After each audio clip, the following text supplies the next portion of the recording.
สบายทุกคนตอนนี้คือเรียบร้อยสำหรับตู้น้ำร้อนน้ำเย็นบ้างไหมคนที่อยากได้ที่สุด เป็นแนวเธออันนี้ แต่ยังหน่อยเพิ่นแต่ตอนจอยยังหน่อยเพิ่นยินแต่แม่บอกว่าอยากได้เพราะว่าเขาไปเที่ยวเวียดนามมาแล้วเห็นเขาใส่แล้วอยากได้มาใส่แต่ว่าบ่เคยซื้อจักเทื่อลูกสาวซื้อมาใส่ก็คือตู้เย็นมาจอยซื้อมาใส่ก็คือตู้ซักผ้าบัดพออันนี้ของแม่อยากได้ที่สุดบ่มีผู้ใดซื้อให้มื้อนี้ไปซื้อมาแล้ว อันนี้สิ่งที่แม่ของจอยอยากได้ที่สุดก็คือบ่อนถ้าอยากกินน้ำเย็นก็เปิดเอาอยากกินน้ำร้อนก็เปิดเอาแบบนี้นะตั้งแต่ตอนจอยยังหน่อยเพิ่นเลยได้ยินแต่แม่ของจอยบอกว่าอยากได้แต่มีผู้ที่ซื้อให้ลูกแต่ละคนคือเอาแต่ของตัวเองมัก ความดีเจเขาลาบอกว่าเราหักแปลกเองทุกคนหักหมูหักเสือหักแค่นั้นเองเลยคือเฮาบ่สั่งกินหมูนำเลยนะอย่าเราหมูเองน้ำตกเสือมันจิเปื่อยเม็ดไอ้แม่แกะความดีเจของเราหักหมูเองเลยเด้จอยไปซื้ออันนี้ทุกคน 2,000 กว่าบาทนี่แหละเพราะว่าจอยซื้อ1,800,000ประมาณ 3,000 แน่นอนไหม1,800,000ประมาณ 3,000 บาทเองประมาณ 3,000 บาทนี่แหละทุกคนจอยซื้อมามื้อนี้อันนี้อยากกินน้ำเย็นกดเอาอยากกินน้ำร้อนกดเอาลองเปิดลองไหมเฮาเสียบโดนแล้วจะเอาอุ่นแล้วอย่าเอามือโต่งเนอะเอาจอกเอาเนอะ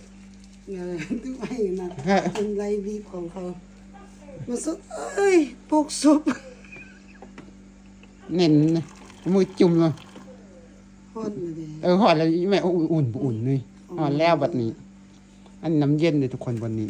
มันกดน้ำเย็นเบิ่งเย็นแล้ววันนี้บ่ต้องเสิร์ฟแช่ตู้เย็นแล้วบัดนี้นะ นี่เย็นแล้ว เย็นแล้วอันนี้บ่ต้องได้ใส่ตู้เย็นแล้วทุกคนสำหรับอยากกินน้ำเย็น จอกอันนี้ก็เอาไว้กรองนี่ซั่นบ่ไว้ต่างหากเอาจอกแก้วซื้อก็ได้อีกขนาดนั้นนี่ไว้อยู่เพ่ง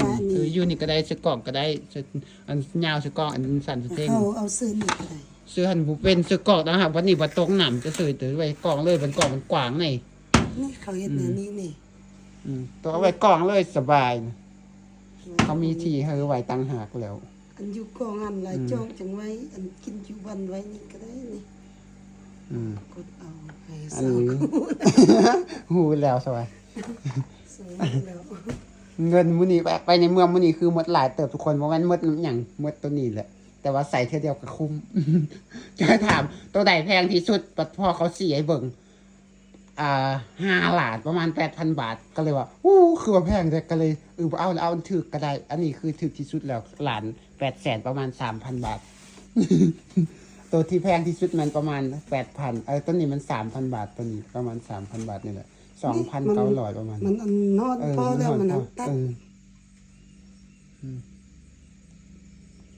เปิดมันอยากกินน้ำ เปิดออกเยอะน้ำอันนี้นะเอาน้ำมือเอานี่เสื้อเลิกตะแห้งเอง แต่อันนั้นน้องมันดีแล้ว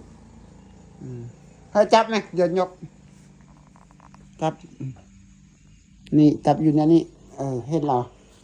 กดทันมือเลยวงอันเสียมันอยู่ใกล้ปะน่ะมันจะเข้าหัวมันในอันนี้มันจะขัด นี่คันนั้นก็เปลี่ยนเอาอันน้อยอันเอง หูหน่อยเอาอันนี้อย่ามา กูเปลี่ยนเอา แล้วพบกันใหม่คลิปหน้าทุกคนแล้วบ๊ายบาย